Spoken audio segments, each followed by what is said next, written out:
Hello and welcome everyone, Dude Down 3 here, /DM20,000, and welcome back to Starswirl Academy, time and again. In the last part, we viewed the second bonus scene, Once a Year, which highlighted Optimistic's writing when he wrote for Pinky and Twilight. And, whoa, wait. Excuse me, I mean Polly and Ty. Wow, I haven't even had that trouble before, and now I'm having it. Oh well.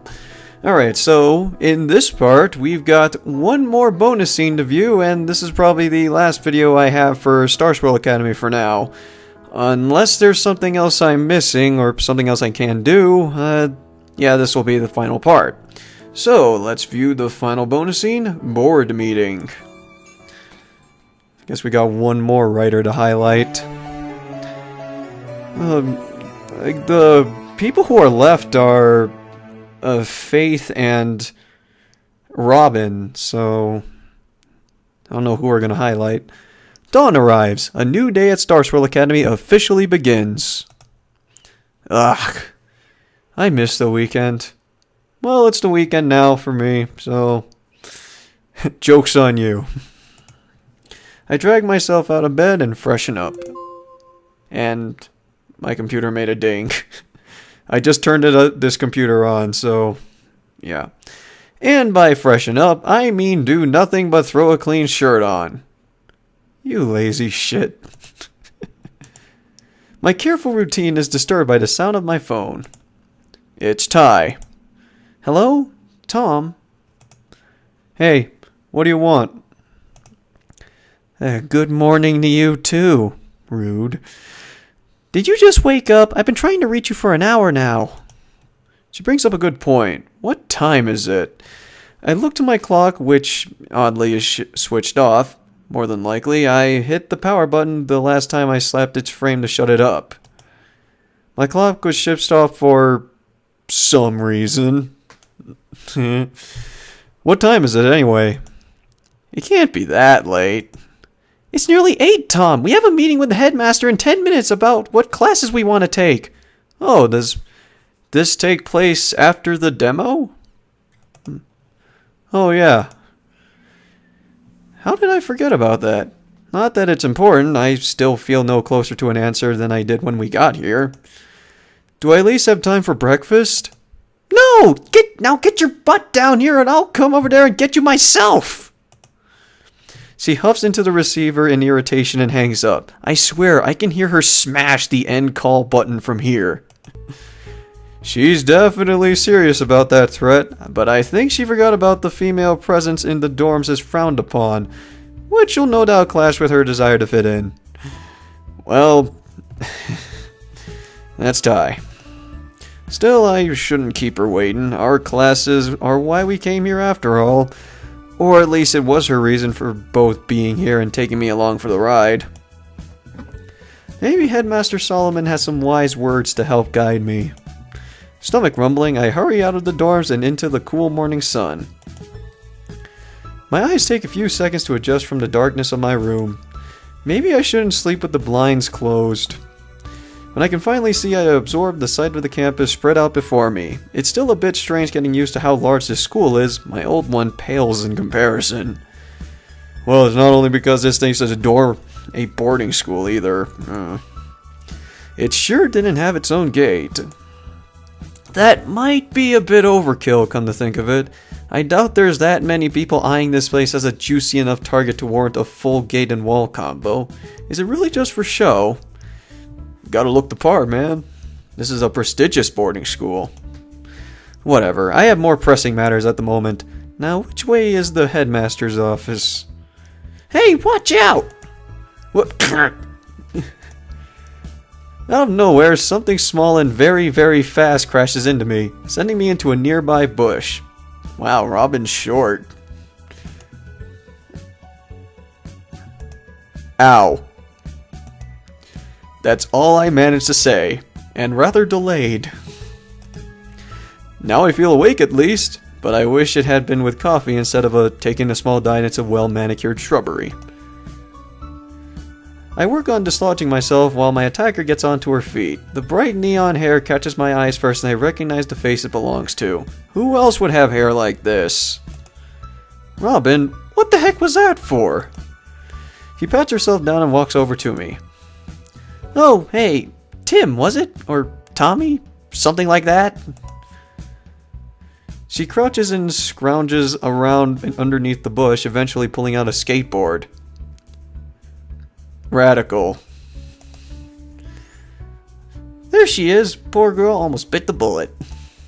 She hugs it tight, showing an inanimate object more concerned than the guy she ran into. Ouch, I got rammed by a skateboard. Well, skateboarder, but... wow. I notice she's decorated it with an interesting sticker. It's a rainbow lightning bolt shooting out of a black cloud. Kinda cute, actually, but that's not important. Could I get a little help here? I think I broke something.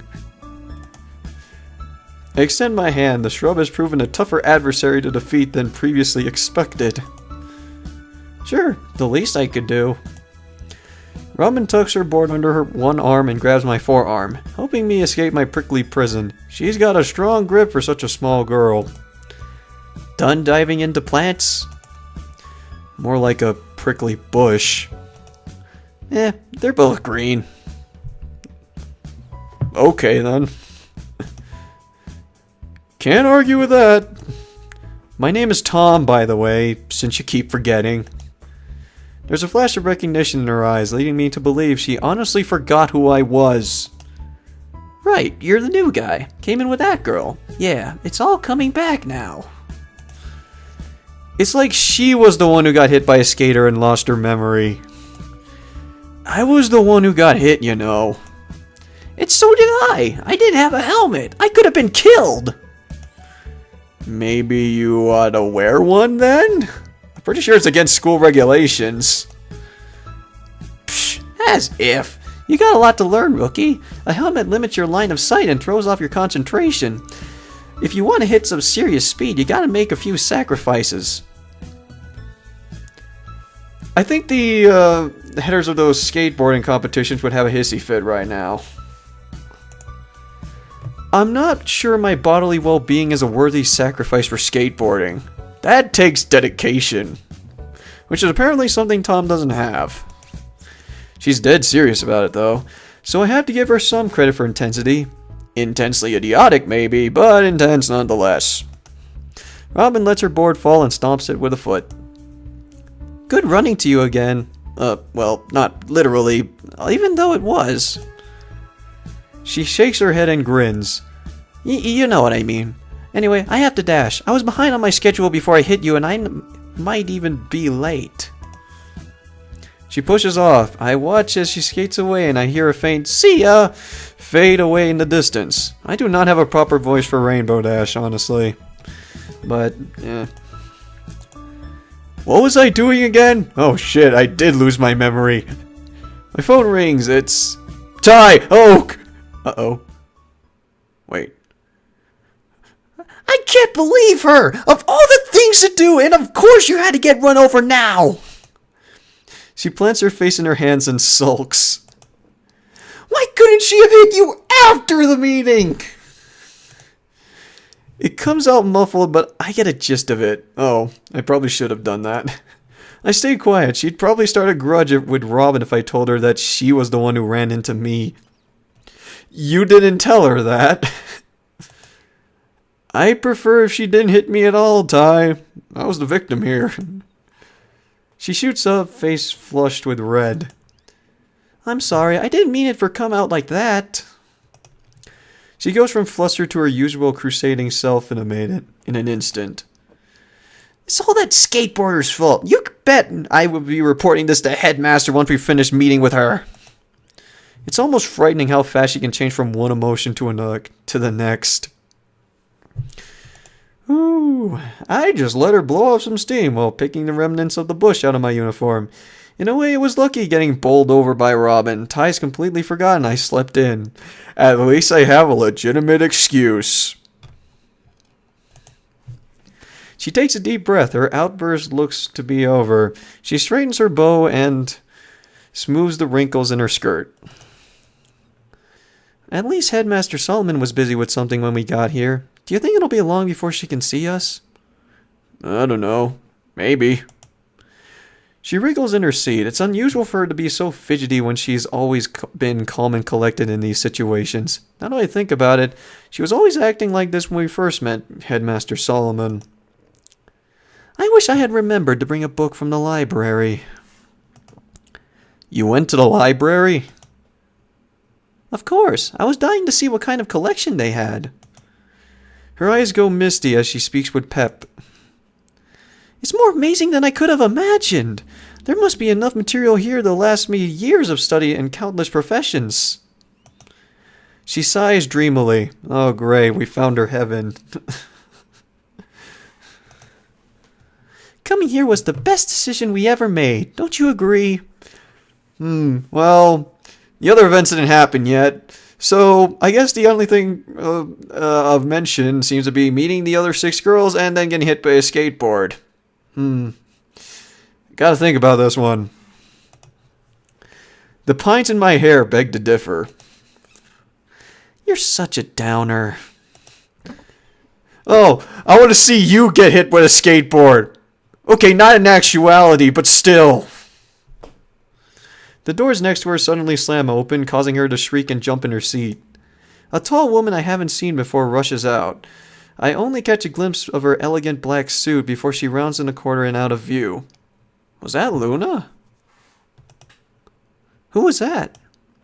Ty asked no one in particular, just as well it's not like I have any answers. That was Vice Headmaster Solomon. A familiar voice belongs to the tall, imposing figure standing behind Ty. She turns and shrieks again. Headmaster Solomon! We're sorry we're late. We just got caught up in some trouble, that's all. Headmaster Solomon has a stern look on her face, but Ty's antics soften it and makes her chuckle. It's quite alright, Ty. You're not late. And please, you must learn to relax. That'll take a while. Guess I wasn't the only one to notice her weird behavior. Solomon moves aside and beckons us to her office. What, we're not gonna see what Vice Headmaster Solomon looks like? Or her first name? Okay. I refer back to Pinky's quote in the last bonus scene. Guess the artist got lazy, huh? I'm glad you both are here. We need to get your schedules sorted as soon as we can. You must be eager to choose your courses. Oh, yes, you have no idea, Headmaster! I've known what I wanted since summer. I've got a whole of a list of all the courses that I've already picked, the ones I want. I do hope you haven't forgotten our previous discussion, Ty. I still recommend you narrow your choices to a sensible amount. Yeah, rather than that whole 8 thing. Seriously? Ty sighs, giving me the impression that she wished that Headmaster had forgotten what she had said before. Tom, what about you? Do you feel any closer to your desired subjects? Not even close. A guilt-strained feeling of shame appears in the pit of my gut. Not exactly, Headmaster. I have a gross feeling that I'll be picking my choices right at the last minute. Coming to this meeting has been completely pointless. That's okay. If you're unsure about what is available to you, I'm more than willing to help you decide the best path for your academic career. Oh, okay. That sounds good. Maybe this won't be a waste of time after all. Okay. Half an hour later, having gone through the various classes and specializations open to me, nothing has stood out. Ty gave her input every now and then, but everything she says makes me fear education even more. I feel like I have a better grasp of the subjects available to me by actually attending them, so I'll spare Headmaster Solomon the effort and carry on randomizing my timetable. Are you positive that you cannot make a decision today, Mr. Stone? I nod my head. Ty's face, optimistic in the beginning, has dropped considerably. Solomon crosses her arms and frowns. Great! I disappointed both of them. Great bonus scene.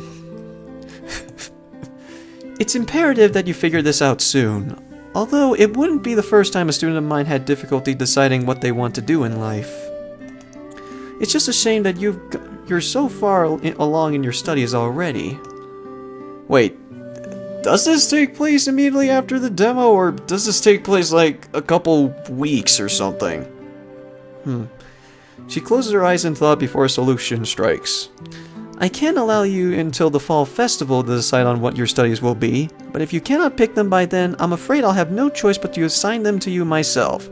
That's known as the bad ending path. She rubs her chin and makes eye contact with me. Perhaps geology will suit you. Good one. Haven't heard that one before, Headmaster. I bet most people on Tumblr already made that joke. She smiles at my unfortunate name with her own little terrible joke. Yeah. It's a fair proposition, I suppose. The fair's only a few days away, but I really should have prepared before I got here. Really? That soon? Okay, does someone's path happen by then, or am I stuck with what I got? Like Tai, she may have too many subjects to choose from, but she has options nonetheless. I hope inspiration strikes soon. If that's all, you two are free to leave. We'll meet again next Monday, but you are free to knock on my door whenever you're ready to commit. Finally, time to... Just a moment, Headmaster! Tai, who had been mostly silent except for her advice, speaks up. Tom was hit by a reckless skateboarder earlier today. I believe this should be brought to your attention as he may be suffering emotional trauma.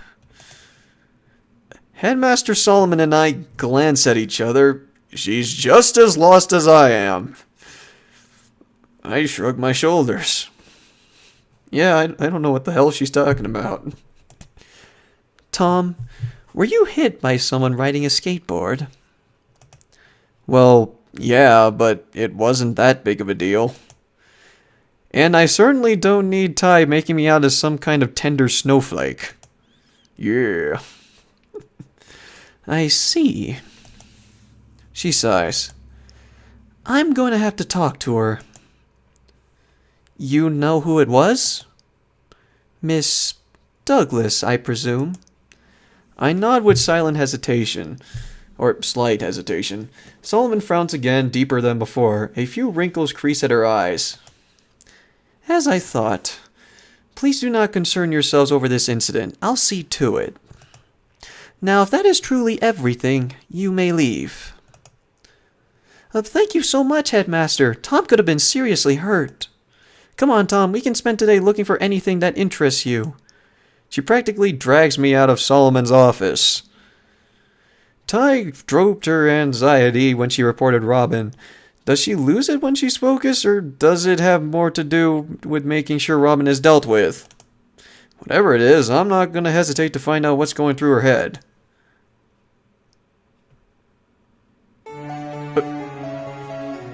Okay, that's it apparently.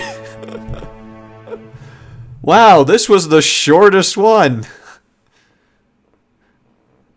Meet the writer. Obey Saturn God. Nice name. Writing Faith Summers and Robin Douglas, even though Faith did not appear in this one. Yeah, good work. Good work, man. Alright. Okay. Optimistic. Oh, okay, last writer. Live from classified location. Obey Saturn Gone is one of the original surviving writers of the Zap Apple team, since most of the other writers seem to go mysteriously silent after periods of prolonged productivity. Oh, that's sad. He's pretty much written for every one of the girls in one way or another, and every scene he brings it to us is jam-packed with canonical treasure troves of jokes and drama. In the short time that I've gotten to know him, it's been a real pleasure working alongside him. He's a really loving individual because he's practically gay for me. And he has a wonderful way of fitting in and relating to anyone that's on his team. He also really likes football, like, a lot. Go Titans! Well, okay then, Mr. Obey Saturn God. I saw nary a Faith Summers in that one. Yeah, this paper gets a B minus. Okay, at least the other... Okay, I don't mean to rag on the guy, but the other writers, well, showcase their other characters. But then again, from what I've heard from, or at least from what I read from Zap Apple Project's dev blog, apparently them writing Faith is the hardest part. Which I guess is understandable, because Faith... Well, actually, they thought that Rosalind was going to be the hardest one to write, but it turns out that Faith was. I guess it would be, because you gotta come up with something more interesting than Faith is really shy and likes animals. Oh, well, I suggested a route for bullying or something, but... Oh, well, it's up to Obey Saturn God to fulfill that. But, that's it from me, and that's it for Starswirl Academy, time and again. I don't know if there will be another demo that'll come out, or even when the full game of this comes out, but... Oh well, they haven't really confirmed a date for this either. Like, looking at the little copyright date in the bottom of the screen, it says that this has been working on for 2 years now.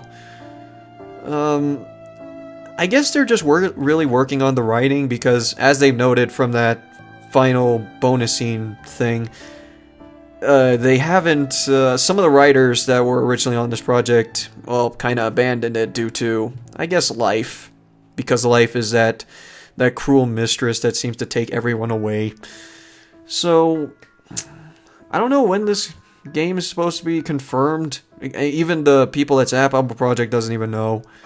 But, yeah, if you guys want to check out more information on, like, any of the Zap Apple Project stuff, if you're interested in Starswirl Academy, really check out their dev blog. It's supposed to be, zapappleproject.com, I believe.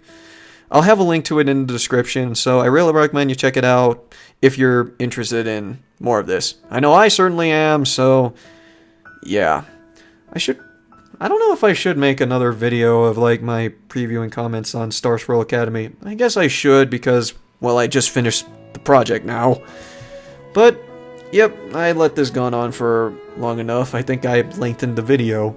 So, I am DudeMatchdown3/DM20,000. Thanks for watching, and see you guys next time and this project has been closed for now.